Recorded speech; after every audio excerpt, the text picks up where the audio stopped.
Welcome friends, मैं मनीष आपका host M के इंटेल में आपका स्वागत करता हूं। आज मार्केट के ऊपर एनालिसिस कर समझने की कोशिश करेंगे कि क्या हुआ। जो पिछला रिवर्सल था या फॉल था उसे पूरी तरह से रिवर्स कर दिया गया है, लेकिन आज दो बड़े कारण थे जिसकी वजह से इसको पूरा का पूरा गेम नहीं माना जा सकता है। एक तो ट्रम्प साहब ने आज वापस से अपना कार्यभार संभाल लिया है राष्ट्रपति के तौर पर अमेरिका में। दूसरा, आज यूएस की मार्केट्स जो हैं वो बंद हैं, जिसकी वजह से बहुत ज़्यादा खेल नहीं हुआ है, लेकिन मार्केट में दम तो दिख रहा है। पर ये दम जो दिख रहा है वो कुछ इस तरह से बंद हुआ है कि ये ऐसी जगह पे है जहाँ से रिवर्सल भी आ सकता है।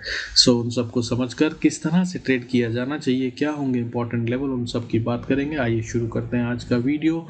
Before we do that I request to go through the disclaimer as per SEBI norm. जरा तो वीडियो को पॉज कर पढ़े। तो सबसे पहले समझ लेते हैं कि जो हिच है वो क्या है। देखिए, हिच ये है कि इसने आज अच्छा खासा रिवर्सल दिया और कल गिरावट जो भी आई थी उस सबको रिकवर कर दिया। 17 तारीख की जो लास्ट सेशन की गिरावट थी, और 17 तारीख के हाई के ऊपर इसने क्लोजिंग दी है।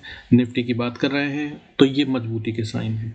लेकिन इससे पहले 16 तारीख जब पिछली बढ़त आ रही थी और अटकी थी और जहां से गिरावट आई थी उसके हाई को ये पार नहीं कर पाई। ठीक है, और पार नहीं कर पाई की बात यह कि इसने बिल्कुल उसी लेवल को छुआ और वहीं से वापस गिर गई जैसा कि एक्सपेक्ट किया गया था। और गिर गई कहना गलत होगा क्योंकि ये अभी भी ऊपर तो है, तो यहाँ पर प्रेशर है, यानी कि इसका मतलब यहाँ पर सेलर्स एक्टिव हैं और अभी भी प्रॉफिट बुकिंग यहाँ पर होती हुई नजर आ रही है। तो इसको ऊपर जाना है तो इस लेवल को पार करना होगा। क्या है ये लेवल? ये लेवल है 23,400 मानकर चलिए, 394 to be very precise. Exact level 23,394 निकलता है। सो अगर तो 23,394 के ऊपर ट्रेड करता नजर आए निफ्टी तो ये और ऊपर जाने के प्रोग्राम में है। लेकिन अगर नीचे की बात करें तो जो सेलिंग प्रेशर आखिरी के कुछ घंटों में दिखाई दिया उसके मुताबिक इसको नीचे सस्टेन कर लेना चाहिए 23,320 पे। 23,320 अगर आप देखें तो वो लेवल दिख रहा है जहां पर कि बार बार बाइंग आ रही थी। ये है वो लेवल जहां पर नीचे नहीं जाने दिया गया, लेकिन अगर इसके नीचे चला जाता है तो इसका मतलब सेलर्स फिर से हावी हो गए। सो वो लेवल है 23,320। अब अगर ऊपर जाते हैं और ऊपर और जाना है तो क्या होगा? तो भाई देखिए, जैसे मैंने बताया, सबसे पहली रेजिस्टेंस तो आपको 400 पे ही आ जाती है, 397। ठीक है, 400 उसको पार करा तो फिर अगली रेजिस्टेंस 23,473, और अगर इसको पार कर गया तो फिर भाई 23,500 से 550 से 580-90 का लेवल है, यहाँ तक ये खेल सकता है कल। और अगर कहीं 590 के भी ऊपर, 600 के ऊपर कहीं क्लोजिंग दे दी तो फिर भाई गेम बिल्कुल टर्न अराउंड हो जाएगा और फिर मार्केट दमदार हो जाएगी। बहुत दमदार तरीके से ऊपर जाते हुए नजर आनी चाहिए तब उन दैट केस। हालांकि कल ऐसा होगा ऐसी उम्मीद करना अभी फिलहाल समझदारी नहीं होगी। कल ही पता चलेगा ये डेटा के बनने के बाद के क्या हो रहा है, क्योंकि अगर ये 600 को पार कर लेती है तब एक्चुअली में नेक्स्ट लेवल जो है वो 24,260-250 का लेवल ओपन हो जाएगा। तो ये यहाँ तक के लिए ओपन हो जाएगी। ठीक है, इन दैट केस ट्रेल करना समझदारी हो सकती है। हालांकि भी ऐसा होता नजर नहीं आ रहा है। मार्केट में अभी भी कमजोरी है। ओवरऑल बड़े ट्रेंड की अगर हम बात करें तो मार्केट नेगेटिव ही है और अभी नीचे ही जाने के प्रोग्राम में है। इसने ऐसा भी कोई साइन नहीं दिया है कि ये ऊपर जा रही है। हाँ, ऐसा साइन जरूर दे रही है ये भी कि गिरावट को थामती हुई नजर आ रही है। तो अगर गिरावट बढ़ती है तो कैसे ट्रेड करना है? तो जैसे मैंने बताया, 23,319 320 का लेवल या 300 टूट जाए तो नीचे की तरफ में ही चलते हुए नजर आएंगे। फिर वहां पे सपोर्ट अगली, हालांकि 23,270 पे भी अच्छी सपोर्ट बनती है, लेकिन अगर इसको भी तोड़ दिया तो फिर 23,190-95 ये है वो लेवल जहां पर सपोर्ट मिलती हुई नजर आएगी। और अगर इसको तोड़ा तो 23,100 ये है वो लेवल जहां तक आते हुए नजर आ सकते हैं। और उसके बाद फाइनल वन, जिसको मैं आपको कई दिन से बता रहा हूं, 23,048 का लेवल है। ये लेवल नहीं टूटना चाहिए। 23,000 से 23,050 का लेवल वो लेवल है जिसको अब टूटना नहीं चाहिए। अगर ये टूटा तो मार्केट में अनदर 3 से 5% का फॉल आता हुआ नजर आ सकता है। सो इस पे नजर रखिएगा। ये होगी गेम कल के लिए निफ्टी में। अब देखिए, बैंक निफ्टी की अगर हम बात करें तो बैंक निफ्टी के अंदर भी कहानी कुछ ऐसी ही है कि भाई जो पिछला हाई था 16 तारीख का उसके भी ऊपर क्लोजिंग दे दी है इसने। ठीक है, हाई के ऊपर नहीं, इनफैक्ट पिछले 16 तारीख के क्लोजिंग के ऊपर इसने क्लोजिंग दे दी है। हाई को इसने पार कर लिया था, लेकिन उसके बाद फिर फिसल गया और नीचे की तरफ वापस आया है, लेकिन ज़्यादा नहीं आया है। क्लोजिंग अभी भी हाई के ऊपर है। हालांकि जो पिछले दिन की 17 तारीख की या लास्ट सेशन की जो गिरावट थी उसे तो पूरा का पूरा एनगल्फ कर दिया है। ये है ताकत के साइन। लेकिन अगर इसमें और दम था तो आइडली इसको 49,500 के ऊपर क्लोजिंग दे देनी चाहिए थी। अगर ऐसा कर देता तो ये बहुत दमदार माना जाता, बट अभी ऐसा हुआ नहीं है। तो क्या होंगे इसके लेवल्स जिन पे हमें ट्रेड करना चाहिए? ये है आर्ली चार्ट, और आर्ली चार्ट में इसमें अगर देखें तो इसमें जो पैटर्न बना रहा है उसके हिसाब से ये पूरा का पूरा इस साइन दिखा रहा है कि ये रिवर्सल के साइन आ चुके हैं। जो बढ़त हो रही थी वो कमजोरी बन गई है, क्योंकि ये जो कैंडल बनी है यहाँ पर लगभग 1:15 बजे की, ये कैंडल बता रही है कि यहाँ पर फाइट हुई है बुल्स एंड बियर्स के बीच में, और फाइनली बियर्स जीतते हुए नजर आए हैं। और वो बियर्स जीते तब है जब 49,400 का लेवल तोड़ दिया है, और 350 पे ही क्लोजिंग हुई है, बहुत ज़्यादा दूर नहीं है। सो अगर गैप अप हो जाता है 400 के ऊपर तो ये थोड़ा दमदार हो जाएगा। तो क्या है लेवल जिन पे हम ट्रेड कर सकते हैं, इसमें उसको देख लेते हैं। देखिए, अगर वैसे बात करूं तो कल की रेंज जो है नो ट्रेड जोन बनता है वो 49,160 या 150 का लेवल नीचे, और 49,450 ऊपर का लेवल है, या 460 का लेवल। इसके बीच में अगर रहता है बैंक निफ्टी तो ये भाई सिर्फ ऑप्शंस के अंदर प्रीमियम उड़ाए जाएंगे यहाँ पर मार्केट को रखकर। अगर ऐसा होता है तो सावधान रहिएगा, तब फिर बायर्स जो हैं खासतौर पे ऑप्शंस के, उनके लिए बहुत ज़्यादा प्रॉफिटेबल नहीं होगा। लेकिन अगर ये ऊपर चलता है 450-60 के ऊपर, तब ये ऊपर जाने के मूड में है या बुल्स और कोशिश कर रहे हैं, ये दर्शाएगा।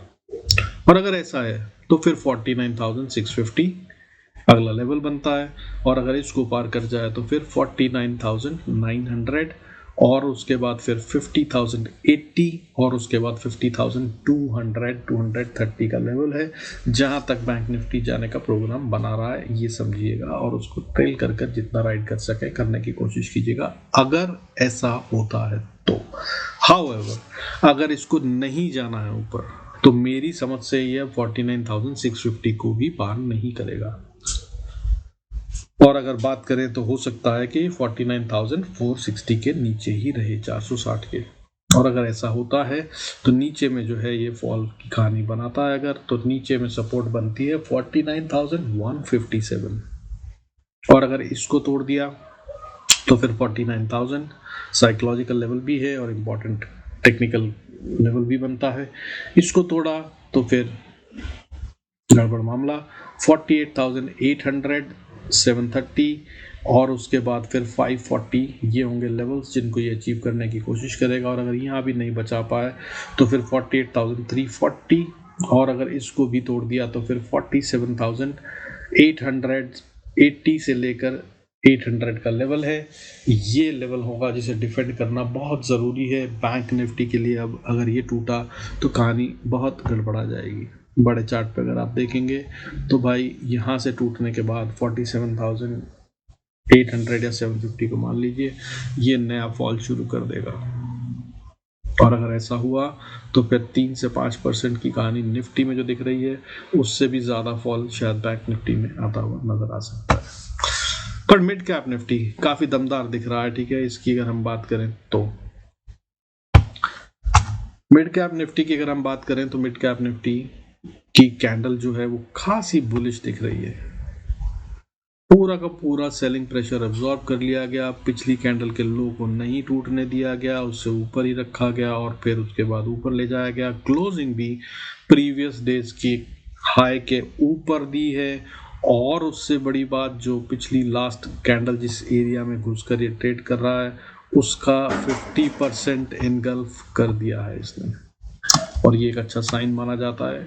ये माना जाता है कि वहाँ पर वो फिर जो भी कैंडल बनी है, अगर ये ऊपर जाते हुए वाली कैंडल होती ग्रीन कैंडल तो, या नीचे आती हुई कैंडल हो, जो भी 50% से ज़्यादा कट जाती है, इसका मतलब होता है जो उसमें बना था वो ख़त्म हो गया, वो कमज़ोर है।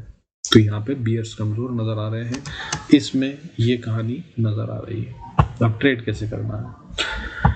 देखिए, यहाँ पे जो ट्रिक है वो ट्रिक ये है कि लफड़ा हुआ है इसमें ये कि आज जहां ये खुला, ठीक है, ओपनिंग हुई अच्छी खासी, ओपन हुआ 12,368 पे, और फिर वहां से फॉल आया ठीक ठाक सा नीचे की तरफ 12,170 तक। तो बड़ा फॉल था, यानी कि खुलते ही सेलिंग प्रेशर था यहाँ पे। 368 इज अ प्रेशर या लेवल ऑफ प्रेशर यहाँ पे बिल्ड हो रखा है। अब उसके बाद फिर सारा दिन बाइंग बाइंग बाइंग बाइंग कर फिर इसी लेवल तक ले गए और इसी लेवल पे फिर से प्रेशर फेस हुआ और यहीं से क्लोजिंग नीचे की तरफ हुई है।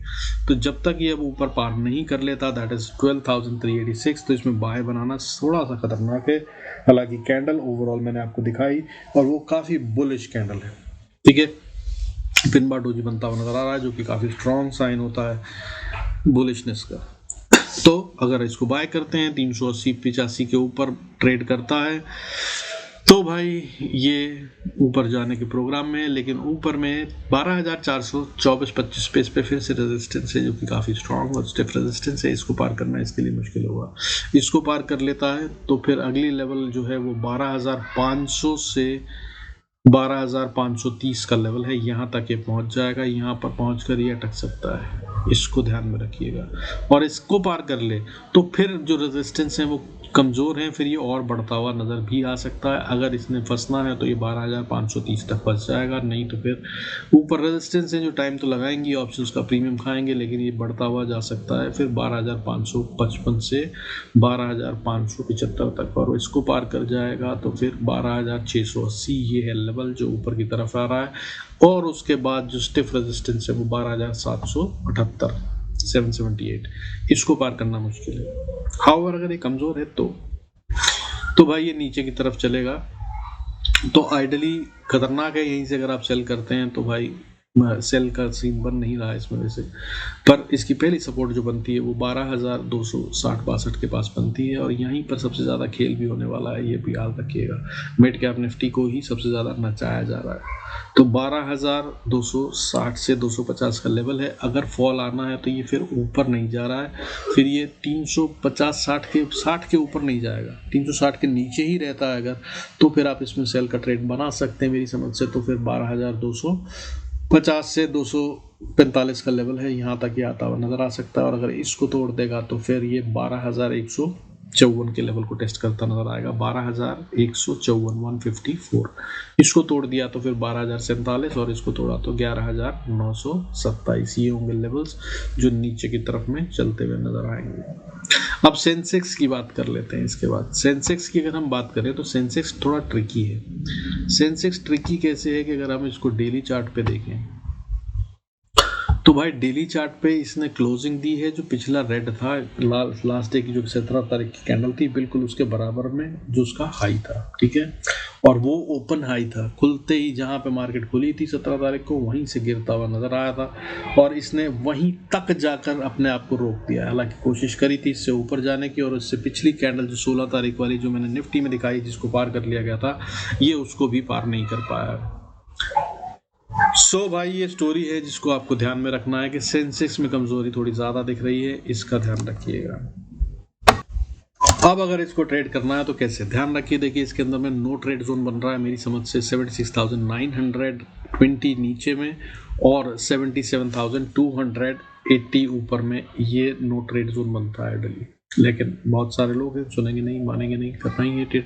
तो भाई देखिए मेरी समझ से फिर अगर ये ऊपर जाना चाहता है तो अब ये 77,120-115 के ऊपर रहे तो ये बाय बन सकता है। और अगर ये इसके ऊपर चलता है तो फिर अगली रेजिस्टेंस 77,273, और अगर इसको पार कर लेता है तो 340, और 340 को अगर पार कर लेता है तो 77,600, ये हैं लेवल्स जो इसको ऊपर जाते हुए नज़र आ सकते हैं। लेकिन इसके ऊपर अगर आप यहाँ देख पा रहे हो तो ये है वो जगह जहाँ पर बैठे हैं सेलर्स, और ये अगर आप देख पा रहे हैं तो देखिए यहाँ पर पिछली बार कोशिश काफ़ी करी गई थी, 1 बार 2 बार 3 बार 4 बार 5 बार, 5 घंटे लगाए थे यहाँ पे, कोशिश करी थी लेकिन नहीं जा पाए थे ऊपर। तो ये जोन है जहाँ पे ये फंस जाएगा। अब ये ऐसा बता रहा है, वो जोन क्या है 77,939 ऊपर में, और नीचे में शुरू हो जाएगा 77,750-60 से। 750-60 से लेकर 950-60 तक का लेवल जो है ये एक टफ जोन है, यहाँ पर बैठे हैं सेलर्स। और अगर कहीं इसको भी पार कर गया तो फिर 78,317 से 360 का लेवल है जहाँ तक ये जा सकता है। हाउएवर अगर ये नीचे जाता है, कमजोरी के साइन देता है, तो फिर ये कहानी गड़बड़ है। और ऐसी स्थिति में मेरी समझ से फिर ये 77,100 150 को भी पार नहीं करेगा। और अगर इसके नीचे रहता है और आप सेल करते हैं तो पहली सपोर्ट 76,900 10-20 के आसपास आती है। इसको तोड़ दिया तो भाई इसका भी वो देख लीजिए, यहाँ पर खेल हुआ है जो ये है कैंडल्स जिनको अगर आप देख पा रहे हैं, तो यहाँ पर अच्छा खासा फाइट हुआ था बुल्स एंड बियर्स के बीच में। सो ये जोन जो बनेगा ये बनेगा डाइसी वाला, यहाँ पर कुछ भी हो सकता है, ध्यान रखिएगा। वो कौन सा जोन है? 76,800 या 800 थोड़ा ज़्यादा हो गया इसको, और अगर नीचे खींचा जाए तो 76,760 से लेकर 76,580 ये वो लेवल है जिसके बीच में पिछली बार बुल्स एंड बियर्स के बीच में खासी भिड़ंत हुई थी। और अगर बियर्स को इसे नीचे ले जाना है तो बुल्स यहाँ पर पूरी कोशिश करेंगे, देख पा रहे होंगे आप। और अगर बियर्स को इससे नीचे ले जाना है तो वो भी अपना पूरा जोर लगाएंगे और यहाँ रोकने नहीं देंगे। हाउएवर अगर नीचे टूट गया 76,550-60 का लेवल, तो फिर ये एक और अच्छा फॉल दिखाता नजर आएगा। और फिर जो अगली सपोर्ट आती है वो 76,257 से 267 ये लेवल है जहाँ पर आती है, यहाँ पर ध्यान रखिएगा। और अगर इसको भी तोड़ा तो फिर भाई कहानी गड़बड़ है, फिर बहुत ही खतरनाक मामला हो जाएगा और फिर बड़ा फॉल आता हुआ नजर आ सकता है। तब सेंसेक्स जो है विल बी ओपन फॉर 75,090-95 का लेवल, 75,100 का ही मान लीजिए यहाँ पर आकर ये फंसेगा, सपोर्ट पाएगा। उससे पहले कोई सपोर्ट है नहीं मौजूद। सो ये है गेम कल के लिए। Use it wisely and trade wisely, कल का दिन बड़ा हो सकता है। आप क्विकली कुछ सीखने की बात करें तो मैंने फिबोनाची के बारे में कहा था, उसको छोटा सा आपको सिखाने की कोशिश करूंगा अगर आपके काम आए तो फिबोनाची में भाई दो टूल होते हैं, ठीक है। एक को बोलते हैं फिबोनाची एक्सटेंशन, एक को बोलते हैं फिबोनाची रिट्रेसमेंट, ठीक है। ये मैं ट्रेडिंग यूज कर रहा हूँ, ये आपको बाकी सब जगह भी मिल जाएंगे, ज़रोदा पे भी अगर आपको चाहिए तो मिल जाएंगे। यहाँ से आप टूल सिलेक्ट करेंगे, टूल सिलेक्ट करने के बाद आपको ये यहाँ से मिल जाएगा, ठीक है। ये वाला यहाँ पे बना हुआ है, तो कहीं से भी यूज़ किया जा सकता है इसको। आम तौर पे लोग जो यूज़ करते हैं वो फिबोनाची रिट्रेसमेंट ही यूज़ करते हैं। एक्सटेंशन होता है जब अनसीन एरिया को हमें टारगेट बनाना हो, यानी कि अनचार्टेड टेरिटरी के अंदर टारगेट्स देखने हो, तो वो एक्सटेंशन से किया जाता है। आमतौर पे फिबोनाची रिट्रेसमेंट ही यूज़ किया जाता है। तो कैसे यूज़ किया जाता है? फिबोनाची रिट्रेसमेंट के लिए दो पॉइंट ज़रूरी होते हैं, एक स्टार्टिंग पॉइंट और एक एंड पॉइंट। स्टार्टिंग पॉइंट क्या होता है? स्टार्टिंग पॉइंट वो होता है जहाँ से उसका लास्ट स्विंग शुरू हुआ हो और जहाँ पे ख़त्म हुआ हो। तो अगर इसको देखना चाहें तो इसके एग्जाम्पल के तौर पर अपन देखते हैं, जैसे कि कोई एक शेयर देख लेते हैं, रिलायंस। तो रिलायंस को अगर हम देखें और इसको डेली चार्ट पे लगाएं, या किसी पे भी लगा सकते हैं हम, किसी भी टाइम फ्रेम पे यूज़ किया जा सकता है। तो इसमें खेल क्या दिखता है, देखिए ये है इसका एक स्टार्टिंग पॉइंट, एक पॉइंट स्विंग जिसे कहते हैं, ठीक है। यहाँ से शुरू हुआ ये स्विंग और ये यहाँ तक गया, ठीक है, देख पा रहे हैं आप, क्योंकि ये यहाँ से लगातार फॉल हुआ है बिना कहीं वापस किसी अप मूव पे, ठीक है। हालांकि बीच में एक छोटी कैंडल ग्रीन भी है, एक और ग्रीन कैंडल है, लेकिन इनको नहीं माना जाता क्योंकि इसने कहीं भी अपने प्रीवियस हाई को ब्रेक नहीं करा, ऐसा मानकर चलते हैं। तो स्विंग जो होते हैं वो ऐसे आइडेंटिफाई किए जाते हैं, ठीक है। तो अब अगर ऐसे स्विंग है तो इस स्विंग के लिए आप यूज़ करते हैं फिबोनाची। फिबोनाची अगर आप यूज़ करते हैं तो इसके अंदर में 3 नंबर इंपॉर्टेंट होते हैं, बहुत ही ज़्यादा। 2 को गोल्डन रेशो कहते हैं, वो याद कर लीजिए। वो 2 गोल्डन रेशो क्या है? 38.2 और 61.8%। तीसरा 50% से आता है रिएक्शन, जहाँ भी आता है। तो देखिए आपको दिखाता हूँ लगा के, ये यहाँ से लगाया मैंने, यहाँ पर इसने राइट हैंड साइड पे अगर आप देख पा रहे हैं तो कुछ नंबर्स दे दिए।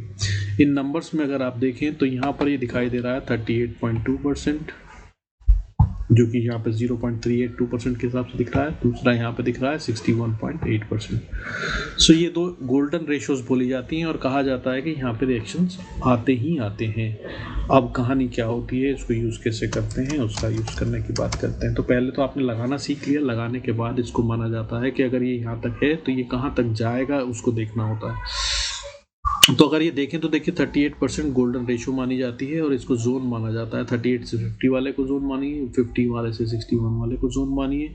इन जोन में से कहीं से रिएक्शन देगा प्राइस, ये नेचुरल है। फिबोनाची सीरीज के बारे में पढ़ेंगे तो आपको पता चलेगा। ये नेचर में हर जगह इस्तेमाल होती है, इंजीनियर्स भी इसका इस्तेमाल करते हैं, बिल्डिंग में, बॉडी में, हमारी नेचर में जगह जगह फूल पत्तियां, गुलाब का फूल is the best example of Fibonacci. तो खैर बड़ा लंबा ना करते हुए शॉर्टकट में बताता हूँ। तो यहाँ से ये जब चला तो अगर आप इसको देखें तो देखिए ये फॉल था, तो जब ये यहाँ से वापस रिवर्सल आया तो पहले 23.6%, फिर नीचे, फिर ऊपर गया तो ये 38% पे रिएक्शन आया और यहाँ से एक बड़ी सी कैंडल इसने नीचे दे दी और फिर ऊपर चला तो ये 50% पेट का, ये है इसका 50%, और फिर ये यहाँ से वापस नीचे गिरा और फिर ये हुआ। और ऐसा माना जाता है कि अगर 61% को पार कर ले तो ये ऊपर 90% तक जरूर जाएगा। 100% कुछ होता नहीं है, ये भी बात याद रखिएगा। सो सावधान रहना हमेशा ज़रूरी होता है। तो ये है भाई फिबोनाची एक्सटेंशन। इसके बारे में अगर और सीखना चाहते हैं तो बताइएगा। रिवर्सल अगर आने हो तो कहा जाता है कि 50% से ही रिवर्सल आ जाता है, 50% को पार नहीं करता। अगर रिट्रेसमेंट तो आती है, ठीक है, तो फॉल आया, फॉल आकर अगर 50% गया, 50% से गिरा तो माना ये जाता है कि ये अपने प्रीवियस लो को भी तोड़ देगा। और अगर 61% को पार कर गया तो माना ऐसा जाता है कि तब ये 90% के लेवल को भी पार करेगा। इसको यूज़ कर देखिएगा, जहाँ भी लगाएंगे वहाँ पर ये आपको इन नंबर्स पे रिएक्शन करता हुआ दिखाई देगा, किसी भी जगह पे। It's one of the superb tools जो हर जगह काम करता है और हर ट्रेडर इसको कभी ना कभी तो यूज़ करता ही है। सो ये था आज का लर्निंग कर्व, इसको यूज़ कीजिएगा। With this I conclude this video. Comments में बताना मत भूलिएगा, इसके बारे में और जो जानना चाहते हैं उसके बारे में बात कीजिएगा, और सिखाता रहूँगा एब्सोल्युटली फ्री ऑफ कॉस्ट। और अगर इस पर पूरी क्लास चाहते हैं तो वो भी कमेंट्स में मेंशन करना मत भूलिएगा। With this I conclude this video. Thank you so much for staying connected. God bless all. See you in next video.